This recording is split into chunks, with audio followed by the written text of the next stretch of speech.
Jadi ada sebuah moto ya, Nana Korobiaoki ya. Jadi jatuh 7 kali, bangunnya bangkit 8 kali ya.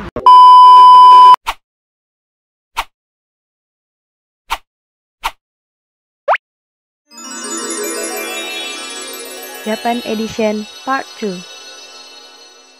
Kehidupan di Jepang. Perkenalkan ya, saya Elmo Juanara. Saat ini menjadi pengurus MITI KM, MITI Klaster Mahasiswa, dan saat ini tengah kuliah ya, melanjutkan studi di Jepang untuk jenjang master student gitu ya, di Shizuoka University. Teman-teman semua, ini saya sedang berada di Miyako-da, salah satu daerah di Hamamatsu. Jadi kampus saya itu sedang ada di kota Hamamatsu-shi, prefekturnya Shizuoka-ken gitu ya. Jadi Jepang itu kan terdiri dari berapa provinsi ya. Jadi kalau kayak Indonesia kan ada 30 provinsi, Jepang pun sama ya, hampir 40-an kalau nggak salah. Jadi sekarang ini kondisinya lagi di Shizuoka-ken, provinsi Shizuoka atau prefektur Shizuoka. Kotanya adalah Hamamatsu-shi, dan ini salah satu tempat di Hamamatsu-shi di Kitaku. Kitaku itu di utara, namanya Miyako-da. Nah, saya ini sedang pulang dari magang ya. Jadi sekarang kondisinya lagi libur musim semi. Jadi dari musim dingin ke musim semi ada libur sebulan ya. Walaupun untuk master student atau S3 doctoral student itu nggak ada libur, tapi kita diizinkan untuk mengambil agenda-agenda di luar, kayak misalkan magang gitu ya. Nah, sekarang saya lagi magang di salah satu perusahaan di Jepang untuk selama 2 minggu di satu perusahaan otomotif itu ya, automobile parts company, dan dia terletak di Miyako-da. Nah, Miyako-da Hamamatsu ini adalah kota unik ya, dia kota industri sama kayak Bekasi lah kalau di Indonesia. Dan Miyako-da itu adalah salah satu daerah seperti Karawang atau Cikarang di Bekasi ya. Tempatnya pusat industri-industri, jadi ada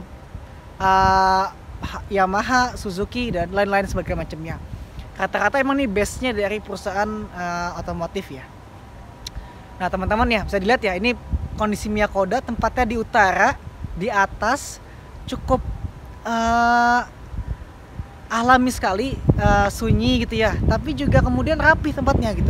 Walaupun Hamamatsu adalah base dari perusahaan-perusahaan besar, perusahaan-perusahaan company industri ya, mobile industry, car maker, seat maker segala macam, tapi kotanya beda dengan kota-kota industri mungkin yang kemudian kita lihat image-nya adalah kotor segala macam. Nah, ini ya, bisa lihat teman-teman, lihat Miyako-da ini kota tempatnya sepi tapi rapi banget gitu dan bersih gitu. Kita lihat ya. Ini rumah-rumahnya juga rata-rata rumahnya bagus-bagus ya. Beda, jadi jangan apartemen di sini. Saya juga kaget ngelihatnya. Nah, di sini rumahnya di satu tempat kayak gini, isinya ada 4 kamar, 4 pintu, berarti ada 4, bisa buat 4 ini ya, keluarga ya. Atau bisa jadi saat kayak gini buat satu orang single gitu ya. Jadi ini pintu masuknya. Nah, di situ juga ada kayak apa ya, supermarket gitu ya, namanya Ken's, itu kayak food center gitu. Nah, ini jalan di jalan menuju Miyako-da. Ini saya sedang menunggu bis teman-teman semua sampai nanti bisa datang ya. Nah, karena Miyako-da ini tempatnya adalah di utara di Kitaku, maka bis yang kesini juga jarang banget. Bisa jadi cuma sejam sekali. Makanya kalau kita miss satu bis aja, kita bisa nunggu sejam lagi gitu. Nah, itu repotnya di sini. Tapi overall menurut saya sih Kitaku bagus banget tempatnya ya. Nah, itu ada Ken's tadi ya, tempat-tempat Ken's, tempat-tempat makan. Tapi nggak tahu, pasti itu nggak halal ya. Nah, jadi cuaca saat ini adalah cuaca di mana pergantian musim, dari musim dingin ke musim semi ya, dari winter ke spring. Dan untuk tahun ini banyak yang mengatakan untuk springnya lebih cepat datangnya ya dibandingkan sebelumnya. Dan karena mungkin banyak tempat-tempat lain yang sudah mulai ada sakuranya gitu. Kayak di sana Ruko, Lake, danau dan lain-lain tuh udah mulai banyak sakuranya. Tapi musim dingin tahun ini di Jepang tidak sedingin musim-musim sebelum-sebelumnya. Banyak juga mengatakan mungkin karena efek global warming ya. Salju yang harusnya turun di beberapa tempat itu nggak turun gitu. Kayak Shirakawago misalkan harusnya dingin banget saljunya, tapi udah banyak yang mencair di bulan Februari. Padahal mungkin boleh jadi puncaknya masih di bulan Februari gitu. Jadi kira-kira itu gambaran musim-musim di Jepang ya. Sekarang lagi musim transisi dari musim dingin ke musim semi gitu. Nih, ini sambil nunggu, ini ada tempat buat nunggu bis ya. Jadi ini di sini ada tempat bus stopnya. Jadi bisa lihat ya. Ini bisnya nomor berapa? Kemudian di sini ada jam-jam bisnya. Jam-jam bisnya, waktu-waktu bisnya. Dan insya Allah on time sih, walaupun beberapa mungkin ada yang nggak on time juga, tapi insya Allah on time. Nah, lanjut lagi ya. Jadi berbicara tentang musim di Jepang ini kan ada negara 4 musim ya. Tapi sebenarnya kalau teman-teman lebih pahami lagi, Jepang itu mungkin 5 musim ya. Ada musim dingin, musim panas, musim gugur, musim semi. Salah satunya tambahan lagi yang kelima musim hujan. Jadi biasanya di antara waktu pergantian musim, transisi musim itu ada hujan. Nah misalkan kemarin tuh hujan deras terus, artinya itu menandakan akan datangnya musim semi atau pergantian musim.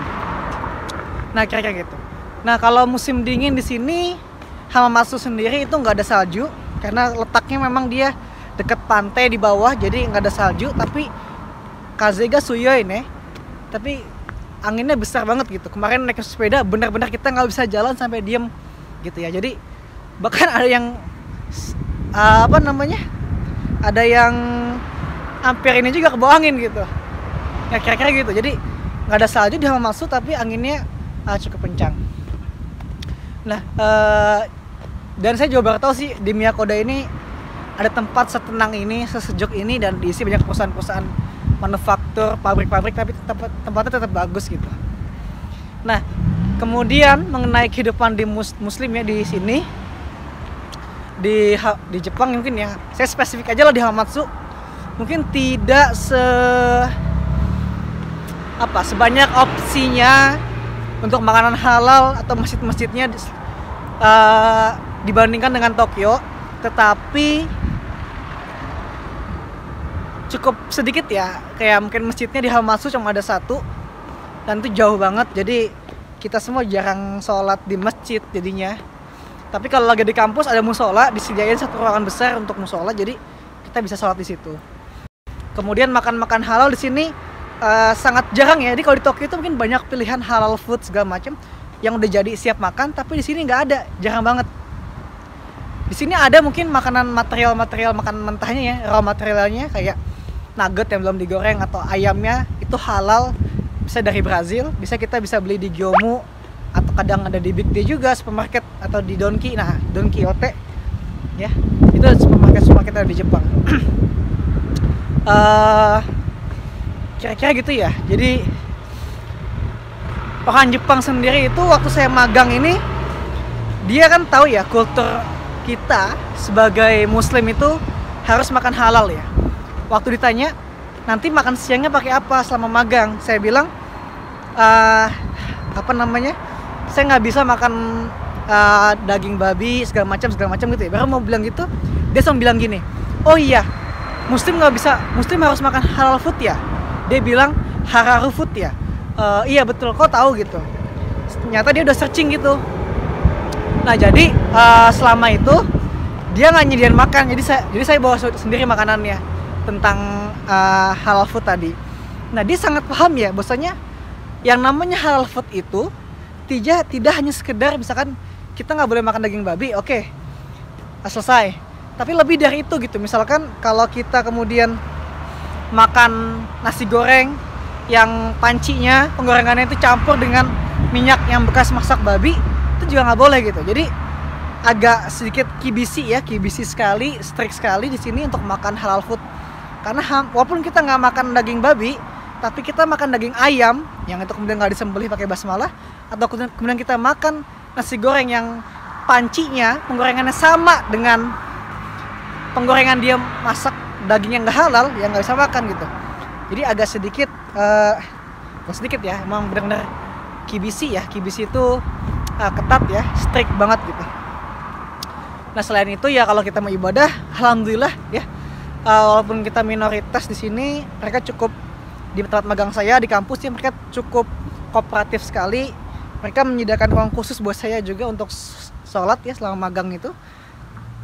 Bahkan ruangan khusus disiapin sama dia, kuncinya disiapin, tulisannya bahkan nggak boleh masuk karena ada yang sholat di sini gitu. Jadi benar-benar dipersiapin terus gitu, dipersiapkan banget dan dihargai lah untuk hal gini. Nah ini Miyakoda. Nah ini adalah industri ya, daerah industri, itu pabrik-pabrik ya di sana. Jadi ini nama daerahnya Teknopark ya mungkin. Tekno gitu lah ya. Nah perumahannya, walaupun samping pabrik, di kanan kiri itu ada rumah-rumah juga, rumah orang. Tapi memang rumahnya sih kayaknya bagus-bagus ya, dan bukan rumah-rumah yang murah kayak sewanya nih. Biasanya kan kalau di tengah kota itu rumahnya itu di apartemen ya. Nah, apartemen kan bisa lebih murah ya dibandingkan rumah biasa. Ini rumah-rumahnya nih. Nah di sana juga sudah mulai ada bunga-bunga. Ini bukan sakura ya, karena udah bunga. Saya juga nggak tahu bunga apa, tapi bunga menjelang musim semi ya.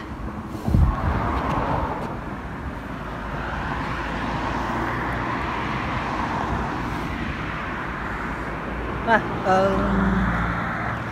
baik lagi teman-teman, itu ya paling ya untuk di Jepang ya, negara 4 musim. Setiap musimnya mempunyai tantangan. Kalau menurut saya tinggal di negara 4 musim itu Taiheng ya, maksudnya tough, berat ya, karena kita harus menyelesaikan di setiap musim-musimnya. Musim dingin kita harus siap dingin-dingin gitu. Khususnya mau khususnya mau sholat subuh lah ya. Bangun subuh tuh mungkin susah banget ya, karena dingin banget, mau udut dingin. Ya at least walaupun ya kita tahu lah ada namanya air panas ya, tapi bisa tetap aja nginjak lantai pun juga dingin gitu. Bawaannya malas kalau udah selimut. Tantangannya kayak gitu. Dan mungkin musim panas nanti adalah untuk bulan Ramadan ya, dimana waktu siang harinya lebih panjang dibandingkan waktu malam harinya. Jadi puasanya mungkin lebih lama lagi. Nah, kira-kira semacam itu ya kalau yang ada di di Jepang. Cuaca ya, musimnya itu aja. Ya mungkin kondisi udaranya juga cukup bagus di sini, sehingga jalannya mau jalan kaki juga lebih enak gitu. Yang paling penting mungkin menurut saya ya pedestrian ya. Pedestriannya di sini besar dibandingkan jalan rayanya, sehingga kita mau jalan juga mau lari-lari nggak masalah. Akhirnya kita termotivasi juga untuk jalan kaki kemana-mana gitu. Nah di Hamamatsu sendiri kendaraan yang banyak digunakan nih untuk para pelajar atau student gitu ya. Ibu-ibu juga mungkin sepeda atau jitensya ya. Jadi sepeda, rata-rata pakai sepeda, belanja pakai sepeda, kemana-mana pakai sepeda. Jadi sepeda tuh banyak banget. Banyak nih kalau bicara lagi menarik tentang sepeda yang butuh asuransi. Nah, jadi kalau kita pakai naik sepeda tuh butuh asuransi. Kalau ada kecelakaan segala macam, kita ditanggung asuransinya. Jadi sepeda aja tuh butuh diasuransikan gitu. Jadi kayak hal-hal semacam itu yang kayaknya hal baru sih bagi saya yang perlu dipahami. Ini orang naik sepeda misalkan. Nggak ada ya. Kira-kira gitu dulu mungkin yang bisa saya sampaikan ya. Jadi dari saya salam aja ya kepada para mahasiswa di Indonesia. Tetap semangat ya dalam mengejar impiannya dan siap ya untuk gagal ya. Jadi ada sebuah moto ya, Nana Korobiaoki ya. Jadi jatuh 7 kali, bangunnya bangkit 8 kali ya. Jadi apalagi kalau impiannya besar ya, maka bersiaplah lah gitu ya untuk banyak jatuh gagal gitu. Baik, itu aja dari saya. Salam nih dari Miyakoda Hamamatsu. Tempat yang asri, bagus, indah, dan cantik menurut saya. Untuk teman-teman yang sudah menonton video ini, terima kasih banyak ya. Nantikan part 3. Like, comment, subscribe, dan yang penting share ke teman-teman kalian yang pengen banget lanjut studi di Jepang. Wassalamualaikum warahmatullahi wabarakatuh.